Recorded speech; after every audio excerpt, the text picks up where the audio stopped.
Welcome to Stories Best Told in the Dark. This is Frank Sprocio, your moderator. This is a investigation my daughter Melissa and I just recently did that I wanted to share with folks. This is the infamous farm on Top Round Road in Harrisville, Rhode Island, otherwise known as the Conjuring House. This house originally was part of a 200-acre homestead. It was built in 1680 and has long been considered one of the most haunted houses properties in the United States. Its notoriety, the result of its association with a famous demonologist by the name of Ed Warren and his wife Lorraine Warren, who was a sensitive or a psychic. And they first visited this house in 1974. They were not the first paranormal team to visit this house. The first team knew they were in way over their head and contacted a priest who sent the Warrens in their place, and it's history from there. But in any event, my daughter and I decided to go and do an investigation of this house. So I just want to share some of our thoughts and some of the pictures. There is a book that Andrea Perron, who was the one that experienced a lot of the paranormal occurrences in that house. This is a picture of the book, House of Darkness, House of Light.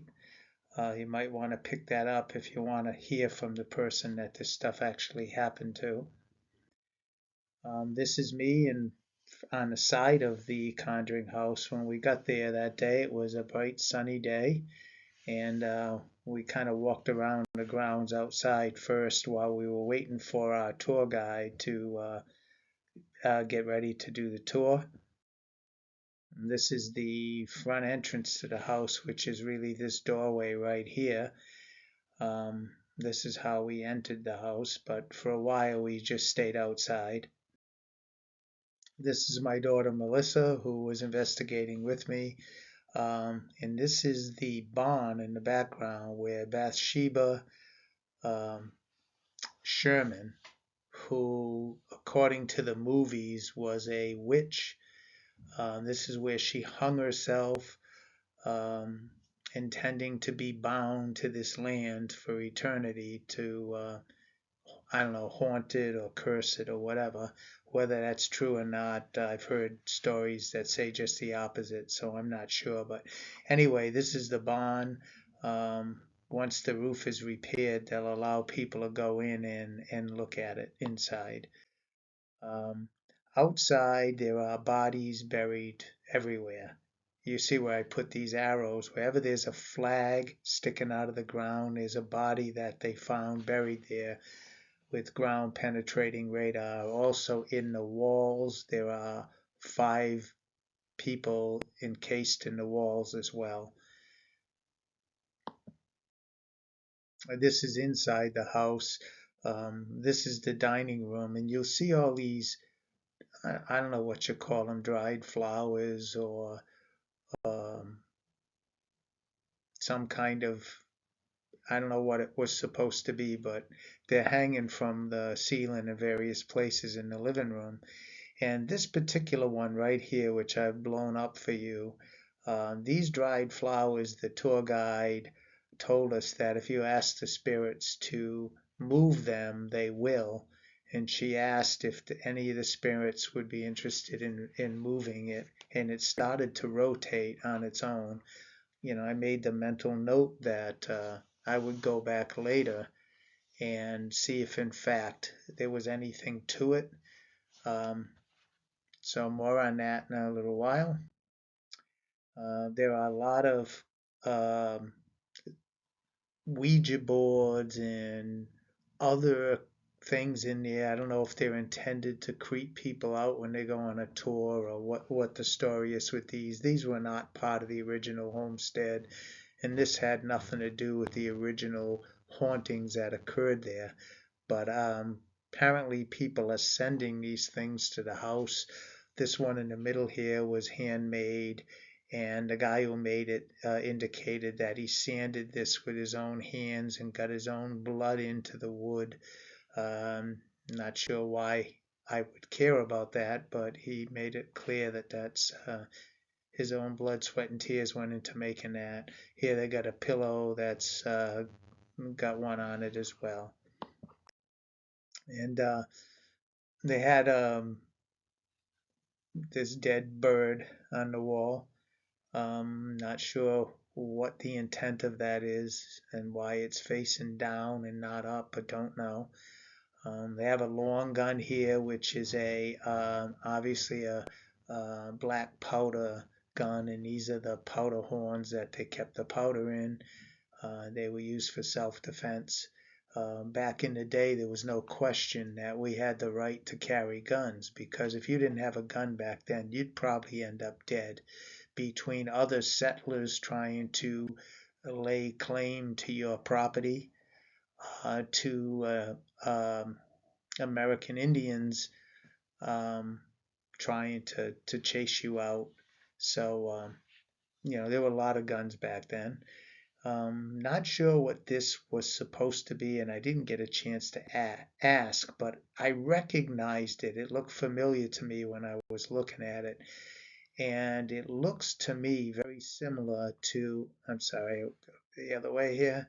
It looks very similar to the doll called Robert the Doll, which is the most haunted doll supposedly in the world. Um, and then here is just my daughter Melissa going in and out of various different rooms.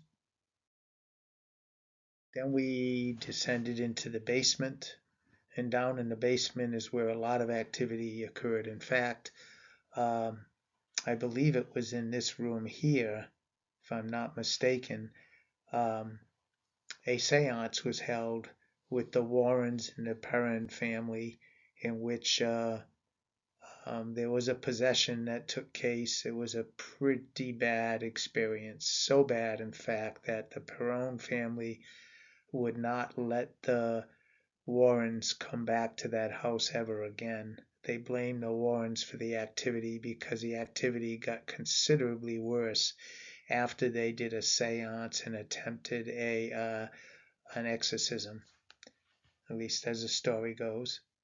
This is me standing down in the darkness here. We were told we should probably not go into this area because there was a lot of paranormal activity and it was also unsafe. But my daughter and I went down anyway. And it was interesting as we were down there. My daughter and I kind of separated from the pack like we normally do. And I was, I don't know, 4 to 6 feet behind her in one of the passageways in the basement. It was pretty dark, but I could have sworn I saw her hair fly up in the air. And just as I saw that, her hand went back and put her hair back down. I saw that happen twice. She told me it happened 3 times. Her hair was actually being tugged by something that obviously wasn't physical. So there was something in the basement that was having fun playing with my daughter's hair. This is me coming up the stairs over here. Over here was a chimney, and I walked around it and went down that way to see what was behind it, but it was pretty benign. There was really nothing there. Um, this is us talking in the hallway. I was interested here what this big spot was kind of on the floor. And I was shining my light and looking with my phone at the same time to see if I could see anything, but I'm not sure what that was. It might just have been a wet spot on the floor. Um, then we went up this stairway and came out into this room. And again, there are dolls, Raggedy Ann dolls, and other types of dolls in this house. Not sure why they're there either. Um, this was a brick oven. Uh, I immediately got hungry. I was thinking of Bertucci's pizza when I saw the brick oven. Again, some more dolls. And this one's pretty hideous. Not sure what's going on with this doll. I didn't want to touch it. I didn't want to take a chance on any kind of transference of or anything.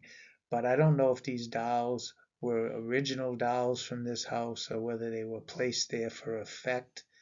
I got the sense that a lot of it was there for effect. Like this is a copy of the Annabelle doll that the Warrens had in their occult museum, in the exact same case with the same everything on it. And apparently, out of this hinge comes a energy vortex, and the hinge will start rattling and shaking at various times of the day. No real reason why that should be. They had Raggedy Ann dolls sitting in a chair here. Um, they have them inside a clock. They've got them everywhere, and they must be there for effect. I can't believe these things were there during the time all this was happening there. These toys here, supposedly they're a ghost of children that apparently lived in this house way back in the 1700s that play with these toys. And if you're there at night, overnight, you can actually see them playing with the toys. They play hide and seek with the toys. This is what we were told. Um, Went in, I made sure I opened every door and looked inside. So there was just storage in here.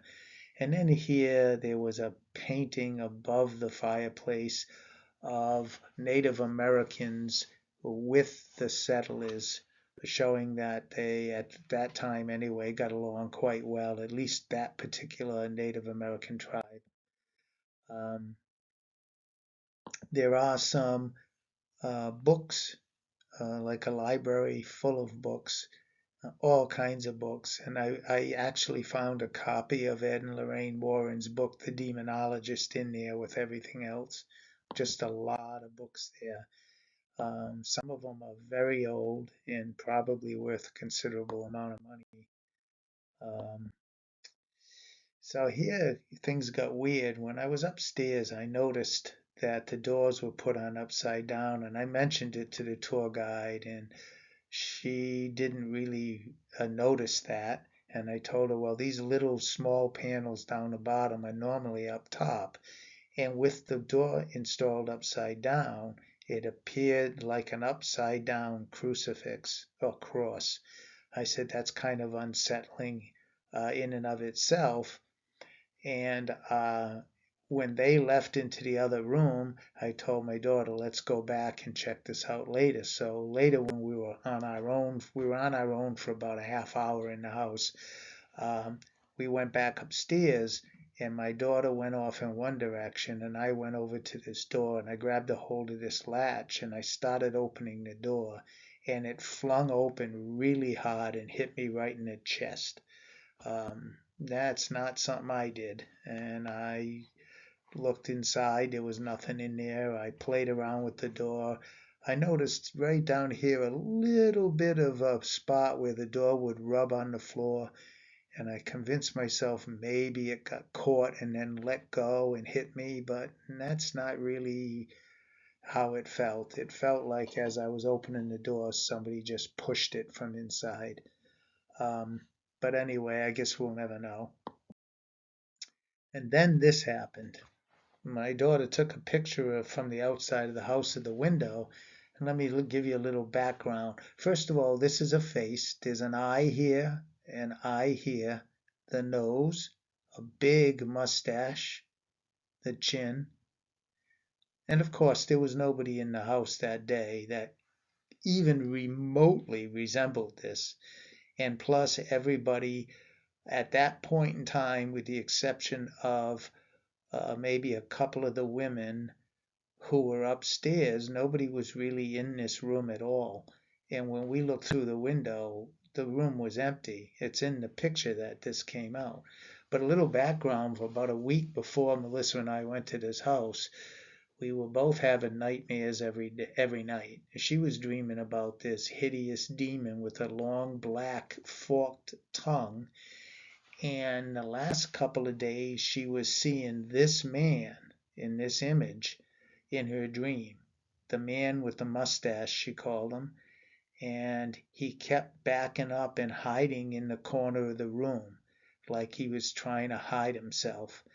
And tour guide did say that there is a ghost of a man here who hides in the corner of the room. But my daughter dreamt about this before she even went. And I was dreaming just the opposite stuff. I was dreaming constantly about Jesus and about angels and that, which made me feel safe going to the house. I felt like I was protected, and I did have my protection with me. But this is a very clear image. Once you get in your mind what you're looking at here, this head with the eyes and the nose and the mustache, the mouth and the chin. Um, I don't know how I can explain that other than it was exactly that, a ghost. Uh, then I told you about the flowers or the dried flowers hanging from the ceiling in the dining room. When she asked it to spin, it started to spin. Well, Melissa and I went back there as well, and I looked in. It's just a string tied to a nail. There's no motor, no nothing. There's nothing that like blows air at it to make it move. And even the window next to it has that plastic seal tight wrap around it so no drafts can come in. Because she said somebody questioned whether it was just a draft from the window that would make it move. So they sealed it to make sure that wasn't the case. And it only moves when you ask it to move, which makes it a little bit harder to explain. So anyway, I said if there are any spirits in this room, uh, please make it move. And it immediately started spinning much more rapidly than it did when the whole tour group was in there. And it was spinning, and I said, well, okay. And I said, but if there really is a spirit here, make something else move. And nothing moved. I says, okay, I don't know how this is happening, but I'm not 100% convinced. But boy, it was pretty convincing. As Melissa and I are leaving the room, a thing that was hanging from the ceiling that had little bells on it started shaking and the bells started ringing just very quickly. We heard it ringing, turned around to see, and nothing was moving. So clearly there was something of a paranormal nature going on there. Then we left there and went down the street, 7 or 8 miles down the street to a cemetery in Burrillville, cemetery number 26, as it says on that sign. And this is where Bathsheba Sherman is buried. And we wanted to see her grave. This is what the grave used to look like. It was originally busted in half and it was repaired. It was busted multiple times after that. Finally, couldn't afford to keep repairing it, so the family has not repaired it since. All that's left now is like the base that you see on the bottom here, just the base. And so why anyone would desecrate the grave of someone who supposedly was a witch and not somebody you want to mess around with even in death, I don't know. But when the Conjuring movies came out, people started coming to this cemetery and they started desecrating her grave. So that's about it, I guess. So what happened to us that I can't explain was someone pulling Melissa's hair 3 times as I watched her hair come up in the back, and nobody there. It was the upside down cross on the door that was installed upside down that opened up and hit me in the chest.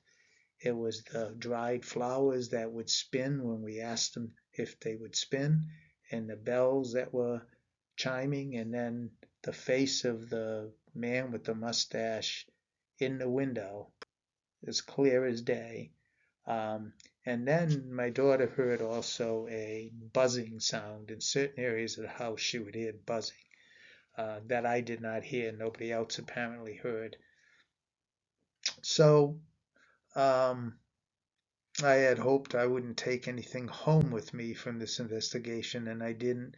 But when my daughter got home that night, she kept hearing knocking on the walls all night in groups of 3 knocks. And anyone who understands demonology and possession and that, infestation of a house starts with knocks in groups of 3. So we were kind of worried about what was coming next, but then it didn't come back again the next night, and ever since then it's been fine. So might have just been letting Melissa know that what she experienced was real. I'm not sure. But anyway, thank you all for taking a look at these. There are a million different videos and presentations on YouTube about the Conjuring House. I didn't want to repeat all the history and all that. It's very easy to find. So thank you all for listening, and I'll be with you again soon. Thank you.